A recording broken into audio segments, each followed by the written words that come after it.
Assalamualaikum warahmatullahi wabarakatuh. Jadi kali ini saya akan menanyakan mengenai masalah pro atau kontra pendapat dari para masyarakat yang ada di sekitar tentang pemberlakuan Undang-Undang 1945 sebelum perubahan.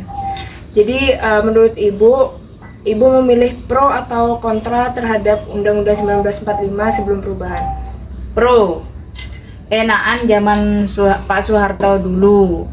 Zamannya Pak Soeharto dulu bebas, nomor 1 pangan paling murah, nomor 2 petani itu jaya makmur. Saya sangat setuju jika kembali seperti aturan yang lama. Itu kenapa?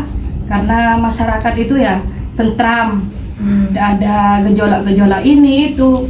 Aturan-aturan itu harus harus selalu dipatuhi. Nggak ada yang melanggar. Tidak ada yang melanggar aturan pemerintah. Jadi orang-orang itu tidak ada yang buat kesalahan itu tidak ada. Jadi hidup kita tuh aman, damai gitu.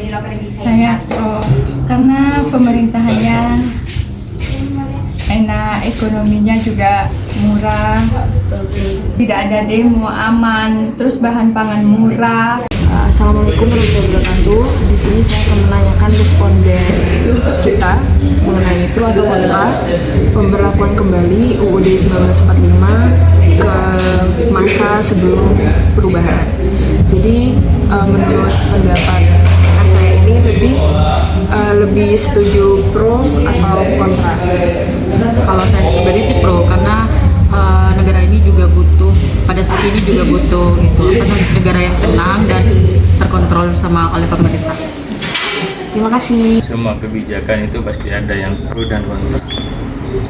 Akan tetapi kalau dari saya pribadi itu karena pernah mengalami langsung, tidak ada pemberontakan di mana-mana, tidak ada demo di mana-mana, tidak ada pembegalan, penculikan, kita tidak kesulitan bahan pangan.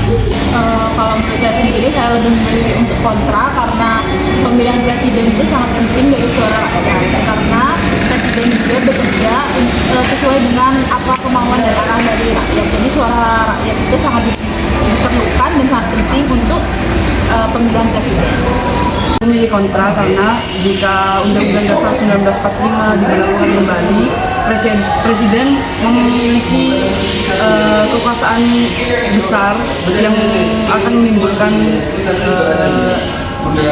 penyalahgunaan kekuasaan. Maka dari itu setiap orang memiliki hak untuk memilih, hak untuk memberikan suaranya, karena semua atas pilihannya itu dari rakyat untuk rakyat, dari rakyat oleh rakyat dan untuk rakyat.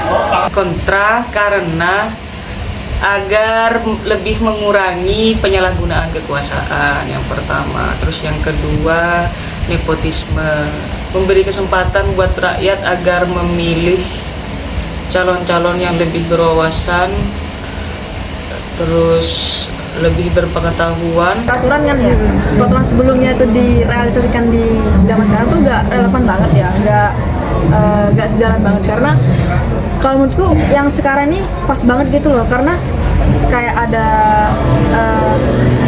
bidang-bidang yang emang fokus untuk topoksinya masing-masing, ya, bahkan untuk Tumpang Tindih dengan bidang yang lain emang udah tercantum dengan jelas gitu.